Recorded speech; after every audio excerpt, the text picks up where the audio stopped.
அண்ணே, இந்த நகையெல்லாம் கோகிலா அக்காவுக்கு ரொம்ப நல்லா இருக்கும்னே. ரொம்ப நல்லா இருக்கும் ஆனந்தி. இதுக்கு முன்னாடி எப்படியோ தெரியல, உன் கையால மீட் எடுக்கிற இந்த நகையை கோகிலாக்க போடும்போது ரொம்ப அழகா இருக்கும். அக்கா ரொம்ப சந்தோஷப்பட போகுது, நீ வேணா பாரு. நியாயமா வீட்டுக்கு ஒரு ஆம்பளை பிள்ளையா உன் இடத்துல இருந்து இதெல்லாம் நான் பண்ணியிருக்கணும் ஆனந்தி. ஆனா என் கடமையை மறந்துட்டு என் வாழ்க்கை தான் முக்கியம்னு உங்களை யாரை பத்தியும் யோசிக்காம நான் தப்பு பண்ணிட்டேன். என்னோட சுயநலத்துக்காக அப்பா கல்யாணத்துக்கு கஷ்டப்பட்டு கடன் வாங்கிட்டு வந்த நகையை திருடிட்டு வந்துட்டேன்.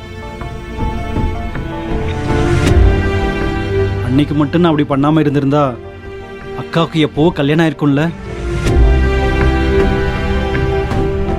எவ்வளவு மன்னிப்பு கேட்டாலும் நான் செஞ்ச தப்புக்கு பிராயச்சித்தமே கிடைக்காது இல்ல. அண்ணே, ஏனே இப்படிலாம் பேசிக்கிருக்கிற? அப்படிலாம் எதுவும் இல்லைண்ணே.